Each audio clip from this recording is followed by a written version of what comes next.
Hello and welcome to the second part of chemistry chapter 2 is matter around us pure. Okay, so in the last video we studied about uh, first of all we studied about mixtures. Okay, and in mixtures we found out that the constituents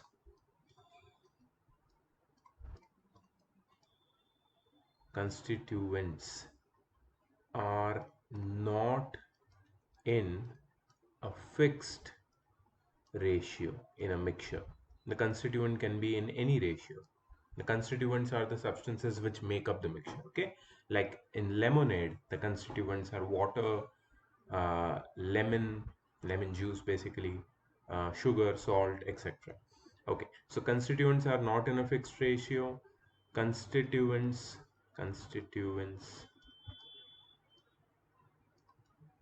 retain their properties, right? Constituents retain their properties, and constituents can be separated by physical means, right? So this is what we started with. We started with understanding mixture, how mixtures are, and what are their properties. Then we went on to pure substances. In pure substances we studied two kinds of pure substances. One of them are elements and the other are compounds. Elements are the substances having only one kinds of particles. So basically the smallest particles of elements are atoms, and the smallest particles of compounds are molecules. We also studied about compounds. Compounds are basically those pure substances whose constituents are in a fixed ratio. The constituents do not retain their property, and constituents cannot be separated by physical means. The examples of elements, there are how many elements? We understood that 118 types of elements. For example, hydrogen, carbon, oxygen, nitrogen, and sodium, of course, iron, magnesium. There are many metals, non-metals. We studied about their properties. In compounds, there can be millions of compounds, millions and billions of compound. Like, elements are only 180. Like alphabets in your English language are only 26, but they can make up thousands and millions of words, right?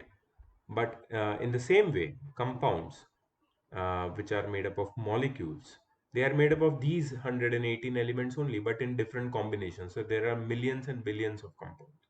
Examples: H2O, NaCl, and so on. There are so many. So this is what we started with in the last class. I just give you a quick revision. Now today, in today's class, we are going to continue with the properties of compounds. Okay, so let's quickly go through the properties of compounds. A chemical compound consists of two or more elements combined together in a fixed proportion by mass. Yes, so we also studied that the proportion of constituents uh, in a compound are constant by mass also and by the number of atoms also. For example, in water, the ratio between the number of atoms of hydrogen and oxygen is 2 is to 1, but the ratio between the mass of hydrogen and oxygen is 1 is to 8. So 1 is to 8 by mass, and it always remains this.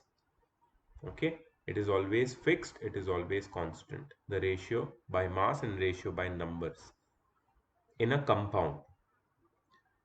The properties of a compound are entirely different from those of its constituent elements. See, water is made up of hydrogen and oxygen. Properties of water are entirely different from those of hydrogen and oxygen. For example, water is liquid, hydrogen and oxygen are gases. Hydrogen is combustible, it can catch fire. Oxygen is a supporter of combustion, it can help fire to grow. It is not combustible itself, but it supports combustion. But water is neither of them. Water is neither combustible substance nor it supports combustion. On the contrary, water is an extinguisher. It extinguishes fire. Please note down these things which I'm speaking, okay? So this shows that the properties of a compound are entirely different from those of its constituent elements, right? Number one, water is liquid, hydrogen and oxygen are gases. Water is an extinguisher, hydrogen is combustible and oxygen is a supporter of combustion, right? So these properties show that hydrogen and oxygen, whichever properties they used to possess in their elemental state, once they combine to form a compound which is water, they lose all their properties. Now, water, which is a compound which is made up of oxygen and hydrogen, will have completely new set of properties. Similarly, carbon dioxide is a compound of carbon and oxygen. Carbon is combustible, oxygen is supporter of combustion, but carbon dioxide has entirely different property. It is also an extinguisher. It helps in extinguishing fire, right? Carbon is a solid, oxygen is a gas, but carbon dioxide is a gas. It's it is entirely different from carbon. Yeah, it has similarity with oxygen, but you can't say that it is completely similar. So properties of compounds are entirely different from those of its constituent elements. That is the second property of compound. The first property was a compound consists of two or more elements combined together in a fixed proportion by mass. The constituent elements of a compound cannot be separated by mechanical or physical methods. What do you mean by mechanical or physical methods? Suppose you have a mixture of sand and water. You have a mixture of sand and water and you want to separate sand and water. What you will do? You will do filtration. Simple. If you do filtration, water will be purified. You will obtain pure water and your sand will be separated. So filtration is a physical method or a mechanical method. But can that be done with, let's say, um can that be done with uh, solution of can that be done with water itself? Can you filter water and take out hydrogen and oxygen from it? Okay, forget filtering. Can you heat water and take out hydrogen and oxygen from it? Can you separate hydrogen and oxygen just by heating? No. Okay, you have sodium chloride, which is your common salt. Can you separate sodium and chlorine from it just by picking with your hands? That is mechanical separation. No, you can't do that because they are chemically combined together, sodium and chlorine, which forms sodium chloride. So you can't separate them like that. One more example which is given over here is iron sulfide. Iron sulfide is a compound of iron and sulfur. If we put a magnet close to the pieces of iron sulfide, iron present in iron sulfide does not get attracted to the magnet. Further, sulfur dissolves in carbon disulfide, I'm sorry. But if we add carbon disulfide solvent to iron sulfide, sulfur present in iron sulfide does not dissolve in it. This shows that iron sulfide compound cannot be separated into its constituent by physical methods. But if we had a mixture of iron and sulfur, see, let me just uh, write few points of differences which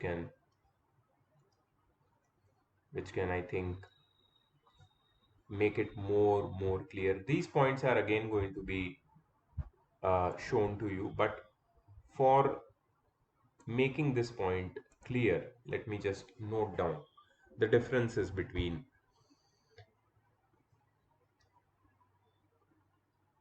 mixture of iron and sulfur and iron sulfide compound. Okay, what is the difference between these two? So iron and sulfur are not mixed or are not combined,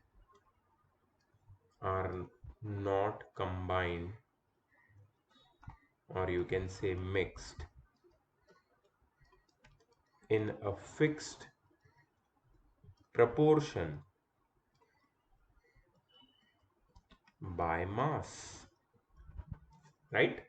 Iron and sulfur are not combined or fixed in a fixed proportion by mass. I'm sorry for that. I'm fidgeting with my chair because there is some issue with my chair. It is just constantly sliding down and I want to. Oh my god. Oops.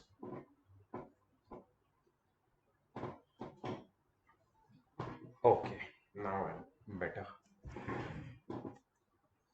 Okay, so iron and sulfur are not combined or mixed in a fixed proportion by mass, but in iron sulfide compound, the ratio of iron and sulfur by mass is always fixed. That means constant, right? The second point of difference between the mixture and compound of iron and sulfur. The mixture of iron and sulfur and iron sulfide compound. Second point.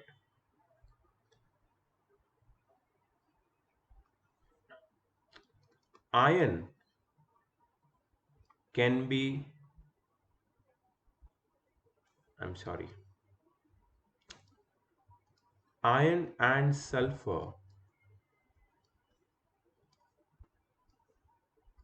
retain their individual properties. Iron and sulfur retain their individual properties, right? In the mixture of iron and sulfur retain their individual properties. That is, iron can be attracted by a magnet. So basically, if you bring a magnet near iron and sulfur mixture, all the iron pieces will be attracted to the magnet. That means iron is still having that property of being attracted by a magnet. And sulfur can be dissolved in carbon disulfide solution. CS2, carbon disulfide solution, is a special organic solution. It's a solvent, basically organic solvent, which dissolves sulfur in it, carbon disulfide solution. So if you put iron and sulfur mixture into carbon disulfide solution, all sulfur will be dissolved in it. Right? Because why it is happening? Because iron and sulfur retain their individual properties. But in FES, iron sulfide compound, the properties of iron and sulfur are lost. They are not retained. Iron and sulfur do not retain their properties. That means if you bring a magnet near iron sulfide compound, iron will not get attracted to magnet. That means iron has lost its properties while the compound has formed. And if you put iron sulfide compound into carbon disulfide solution, what will happen? Sulfur will not dissolve in it, right? So this is the second main property. Next property is iron and sulfur can be separated by physical means.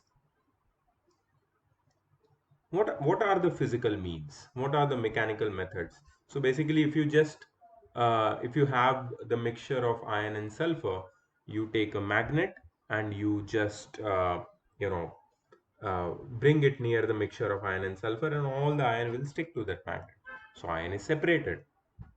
Or if you can dissolve this mixture in you can say uh, carbon disulfide solution, what will happen? If you dissolve this mixture in carbon disulfide solution, all the sulfur will get dissolved. Iron will stay undissolved. So you can separate it with the help of filtration, right? So these physical methods are useful for separating the mixture of iron and sulfur. But iron sulfide compound, mhm, iron and sulfur cannot be separated by iron and cannot be separated by any physical means, any physical methods like magnetic separation or solvent extraction. Iron and sulfur cannot be separated by any physical means from iron sulfide compound, right? So these are the points of differences.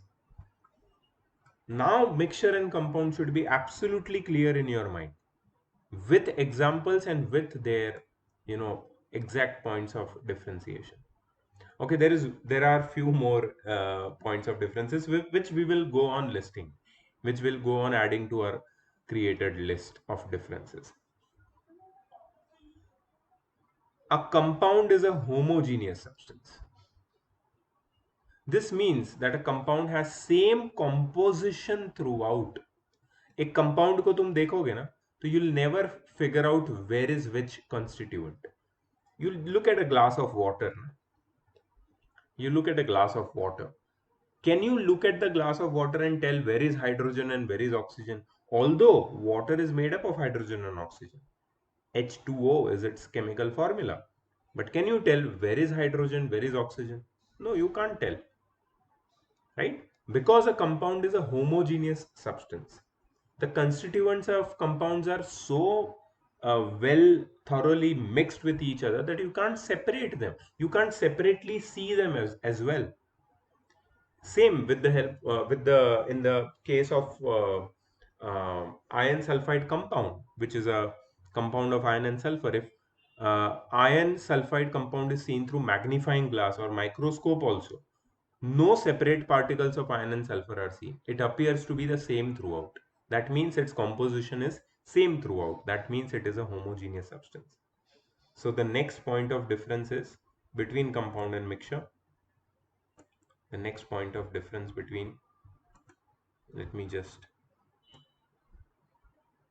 make this line a little longer. So the next point of difference between compounds and mixture is FeS, iron sulfide, is, oh, I'm sorry, this is mixture, right?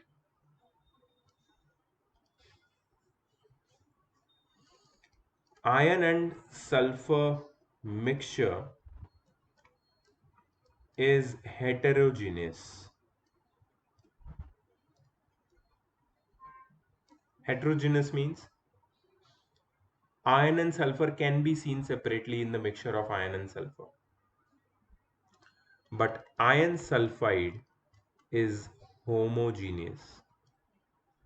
Homogeneous means thoroughly mixed with each other. The composition of iron sulfide is same throughout, not with the case of iron and sulfur mixture.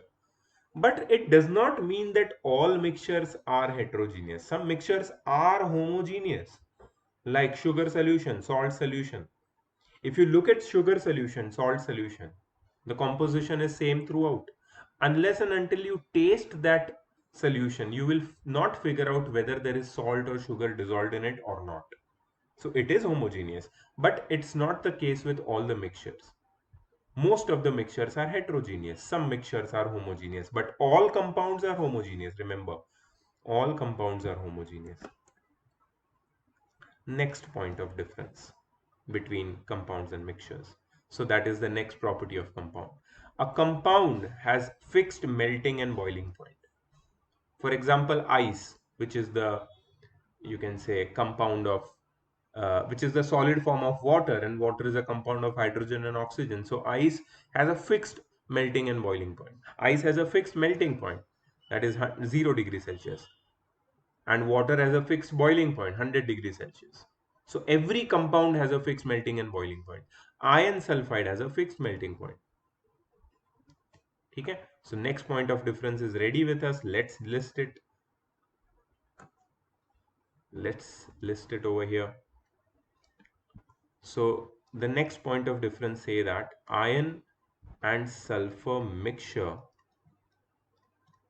has no fixed melting point. Okay, and iron sulfide has a fixed melting point. Correct?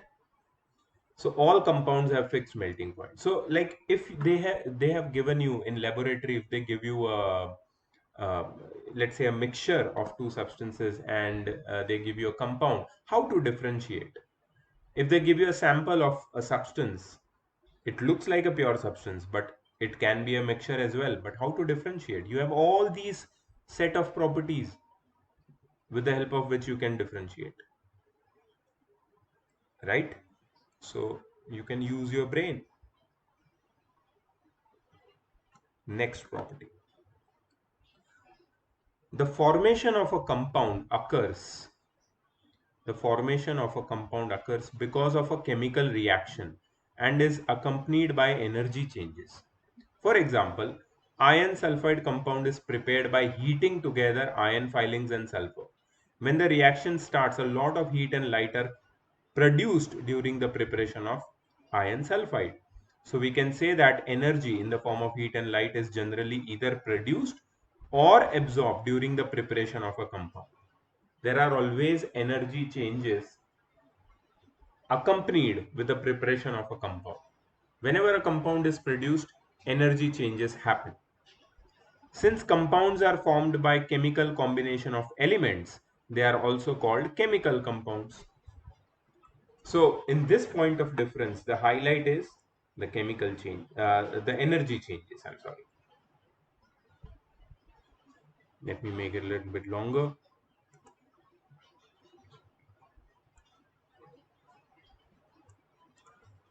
Okay, so we can say that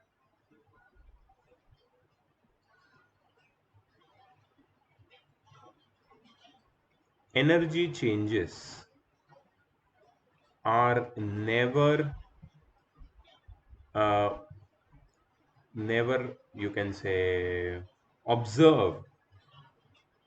Energy changes are never observed during formation of a mixture. Mixture जब form होता है when we never observe any energy changes, and energy changes always take place. Energy changes always take place during formation of a compound. Whenever a compound is formed, energy changes always take place. Energy is either absorbed or it is released, right? So whenever iron sulfide is formed, energy is released. That's what they are saying. We have to heat it, and then it gives out a lot of heat and light energy. So initially the energy is absorbed and then the energy is released. Because this is a formation of a compound. So how many points of differences do we have? 4, 5, 6 points of differences till now. between mixtures and compounds with the help of example. Now that makes this topic very, very easy for you. Okay, let's talk about mixtures now. So a mixture is a substance which consists of two or more pure substances, elements or compounds mixed together in any proportion so that components do not lose their identity. The components will always retain their property. There will be no fixed proportion between the constituents of the mixtures. For example, air is a mixture of several gases. Syrup is a mixture of sugar and water. Similarly, ghee, oil, milk, seawater, petrol, soil, soft drinks, lemonade, butter, cheese, these are all mixtures. Depending upon the nature of components which form the mixtures we can have different types of mixtures. So what are the types of mixtures? The two major types of mixtures which we will study are homogeneous mixtures and heterogeneous mixtures. What are homogeneous mixtures? I hope you are noting these things down. Okay, please note it down. Please take notes. Otherwise, what will happen is you will just listen to my lecture, and then when you write answer, you will forget the technical terms, the keywords, and then you will write the answer in your own words, which will have no or less meanings, you can say. While 1 second. Oh, yes. So, which will have no meaning, or maybe it can have less meaning or less value in terms of marks in your exam. So, whenever I'm speaking, I'm giving you lecture, I'm giving details about the topics. If you note it down at that very moment, you can even pause the video and note it down after listening to me. That helps you to remember these technical terms and the keywords and the textbook language which I'm using to convey this message to you. But if you just listen to me and then, after a while you start doing your homework, then you're back to your same old habits of writing the answers in your layman terms and language. So please note it down. Keep your notebooks and pens always ready while you are listening to my lecture. Okay? Mixture. A mixture is said to be homogeneous if it has same composition throughout the sample. I gave you an example before that. Same composition throughout. The example is salt water or salt solution, right? यहाँ पे they have written that a homogeneous mixture has no visible boundaries of separation between various constituents. That means when you see a salt solution, can you tell where is water and where is salt? You can see all water. There is no salt visible. Sugar solution, there is no sugar visible, all water. Now that means the components have mixed so thoroughly that you cannot see any separate components visible when you look at homogeneous mixture. That is homogeneous mixture. Carbonated water, soft drink. Can you see where is carbon dioxide? No, you can see, definitely you can see bubbles, but bubbles are visible only when you open the bottle. When the bottle is closed and it is unshaken, can you see any carbon dioxide separately? No, you can't. Heterogeneous mixture. A mixture is said to be heterogeneous if it consists of two or more parts called phases which have different compositions. It has visible boundaries of separation. It has visible boundaries of separation between the various constituents. For example, undissolved sugar in sugar solution. Smoke, mixture of air and carbon particles. Mixture of iron and sulfur, mixture of sand and water. Mixture of sodium chloride and iron filings, salt and sulfur, oil and water. These are all heterogeneous mixture because you can see the constituents separately. They do not mix with each other thoroughly. There is always a boundary of separation between the constituents of the mixture, and this kind of mixture is known as heterogeneous mixture.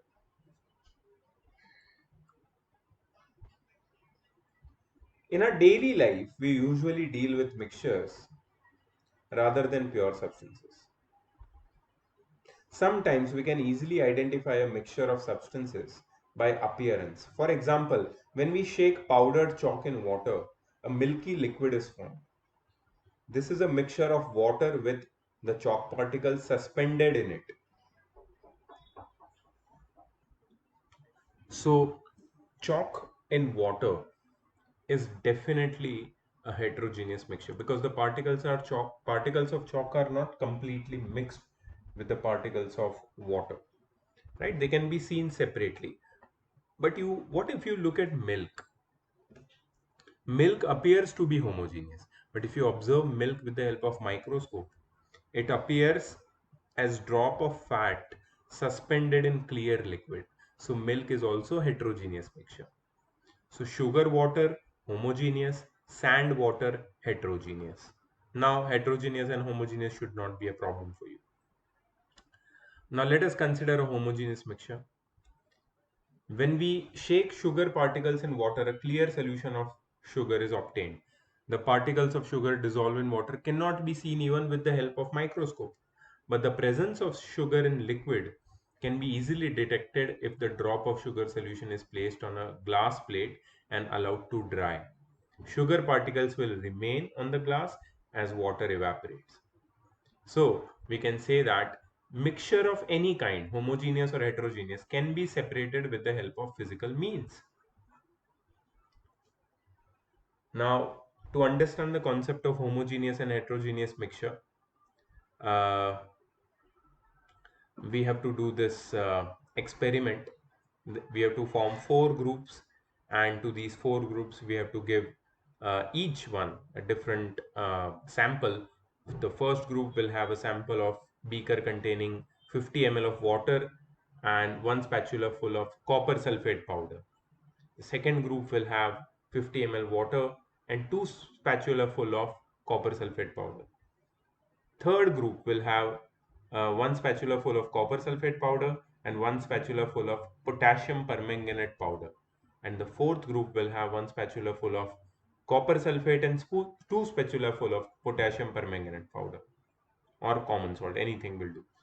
And you have to ask these groups to mix the given components to form mixture. All four groups should compare their result and record their observation on uniformity in color and texture. What will be the observation? See, group 1 will have a homogeneous mixture because copper sulfate and water will dissolve with each other very nicely, right? Group 2 will also have a homogeneous mixture because we have little more quantity of copper sulfate with the same water. Group 3 and 4, group C and D, basically they will have heterogeneous mixture because potassium permanganate or common salt will not mix with copper sulfate like it mixes with water, right? So we will observe that both A and B groups have obtained mixtures with uniform composition throughout, that is homogeneous mixture. Both groups have obtained copper sulfate solution, but their colors are different because of the different quantities of copper sulfate. So mixture can have variable composition, and these mixtures with group A and B are homogeneous. But if you compare the mixtures of group C and D, they will also have obtained mixtures, but the they contain physically distinct parts and have non-uniform composition. These are heterogeneous mixtures.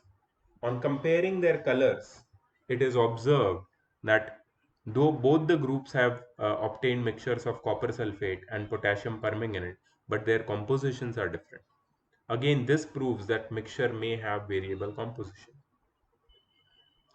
So what are the properties of mixture? Quickly we'll go through it, not in detail because we have already distinguished in detail with compounds and mixtures.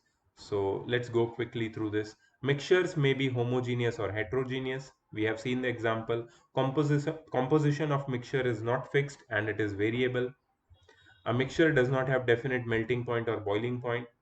The properties of mixtures are the properties of its components. The formation of mixture is not accompanied by any change in heat. That is, change in energy is not observed when mixture is formed. The components of mixtures can be easily separated by ordinary physical methods. Okay, so with the help of the examples of iron and sulfur mixture and iron sulfide, we have already differentiated between the mixtures and compounds.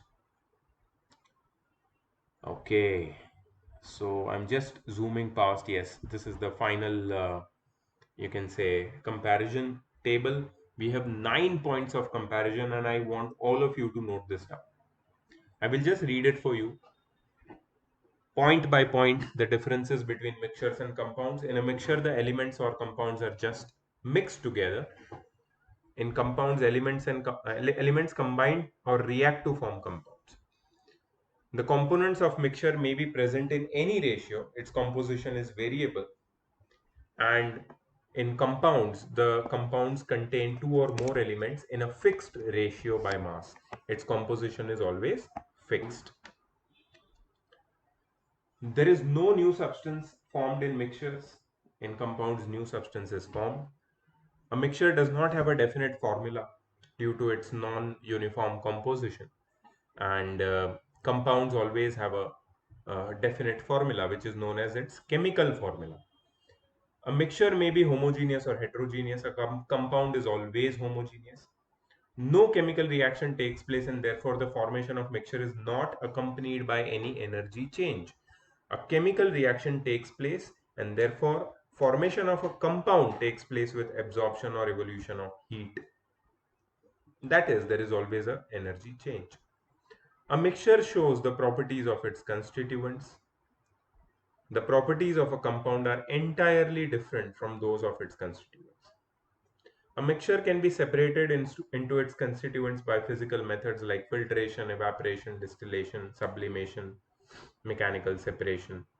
A compound cannot be separated into its constituents by ordinary physical methods. These can be separated by chemical or electrochemical reactions. A mixture does not have fixed melting point, boiling point, etc. A compound has a fixed melting or boiling point, etc.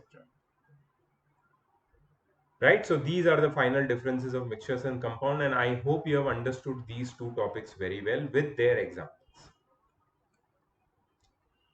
Now, predicting whether a given substance is compound or a mixture.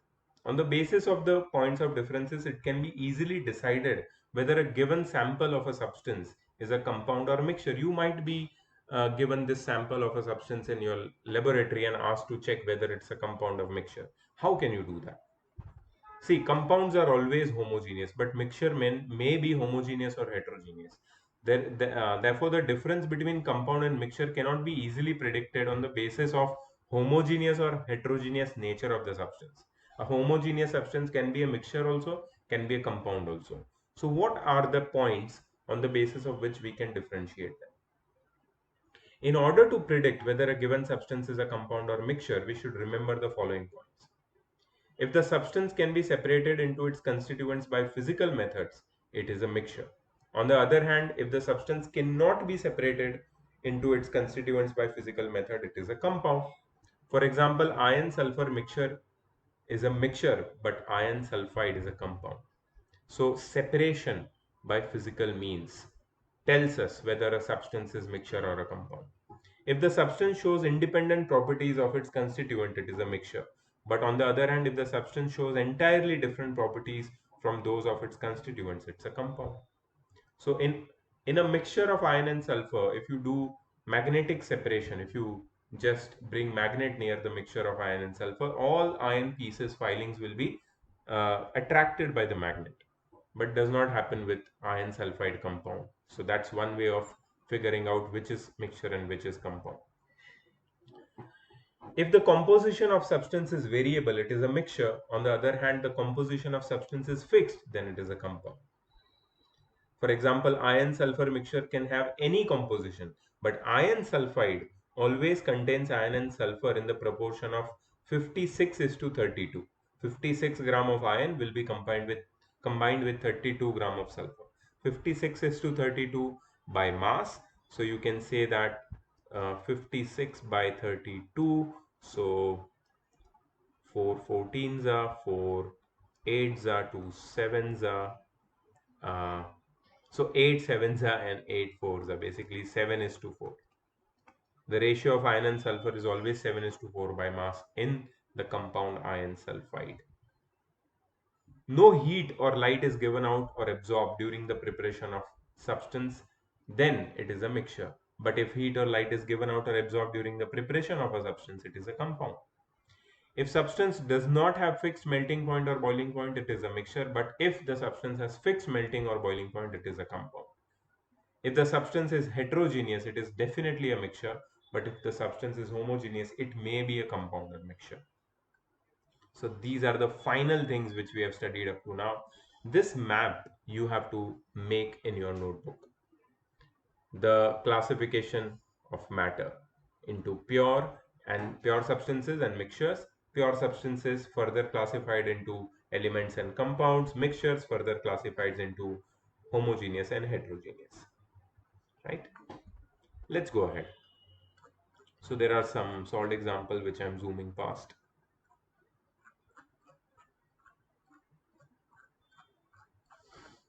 I may take, you can say, a quiz based on this uh, solved examples which I've just shown you.